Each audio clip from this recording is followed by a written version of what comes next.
What is up, magnificent people? Today I'm going to walk you through everything which I did to master the one-arm handstand flag. This move is an underrated move. Actually, this move doesn't even require that much strength. It requires more balance. That's pretty much it. It still requires a decent amount of strength, but not the strength you actually might think of. It's more in the obliques, it's more in the hips, so let's go through it. I wasted a tremendous amount of time actually attempting the one-arm handstand flag because I was rushing things, so don't do the same thing, for God's sake, okay? You need a solid one-arm handstand before actually attempting the move. So, for the love of God, okay? Do millions and millions and millions and millions and millions and millions of attempts of one-arm handstand, or even better yet, master the one-arm handstand before you actually train for the one-arm handstand flag. And it is extremely important to understand the core principle of the actual lean. When it comes to the lean, you should actually shift your whole center of mass or center of gravity towards one side, which means that your body needs to lean to the opposite side of where your legs are going, okay? It is quite an easy principle, but yet I see so many guys struggling with a lot because they simply put their legs to the side and thinking, why can't I find the balance? Duh! You're not leaning to the opposite side with your body. That is one of the most important things when it comes to this skill. So for the first exercise, we have a simple straddle handstand to the side. Open up your legs and lean towards one side.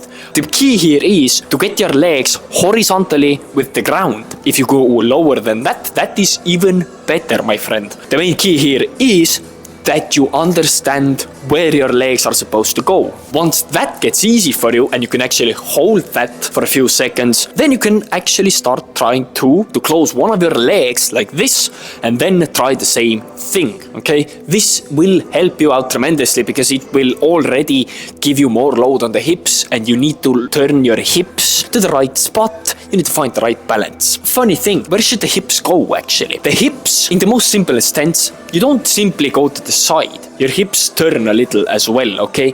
When I'm going to show the camera a little bit. Look at my torso. You don't go like that, okay? You go like that. So basically, you don't go simply like this. You go a little bit back as well. When you look at the side view, I will directly go like that. This is the form that I will hold. You can see it much better in this clip as well.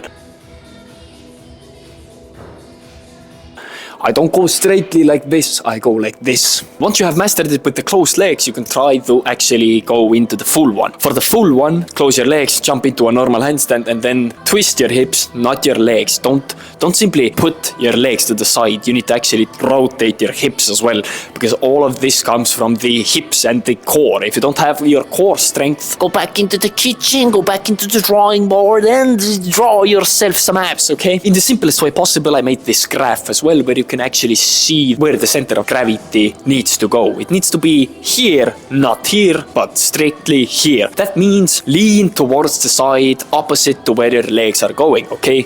Quite simple to understand, but hard to execute. And once you are comfortable with holding this variation with the both hands, it is finally time to start letting go of your desired hand. But make sure to let go of your other hand slowly. And at this point, if you have mastered everything what I just said, it's just a matter of time before you actually hold your first one-arm handstand flag. It's quite easy. It needs basically more technique and balance than strength because the way you turn your hips is the most important thing here. It's more balance than strength, as I previously said, but you still need to get those obliques and those hip flexors in point. You need to give them the load they need in order to actually get the skill. And remember guys, as I stated multiple times in this channel, specific skills require specific strength, okay? And some bonus tips as well. You know, it all starts from the hips. So warm them up especially good, okay? You can do some... These are especially good. Don't be an idiot and don't blindly jump into this skill without warming up because you will be 100% injured. I have had a fair share of my own personal back aches and back pains and side oblique pains purely because I didn't warm up properly. So make sure that you warm up intensely. And the second thing is that move from each progression only when you feel comfortable in it. Don't rush. Only progress in the variations once you have actually mastered it. If you're doing this and then falling down, don't try the harder variation. Simply don't master the easier version and then move on to the harder one. So a good time, I'd say, would be up to 5 to 10 seconds. The best tip you'll hear.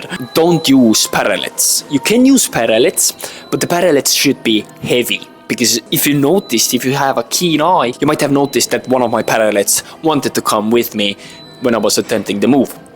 This is bad, because when you are training this skill, you would need actually some solid bars that are either heavy enough to hold your whole weight, or which are actually constructional high parallels or dips, whatever you want to call it, because they are hunky, they are heavy. Because when you're trying to lean for the first time, you will automatically need to assist with your other arm. And when you have the support there, you can basically just use your other arm as help.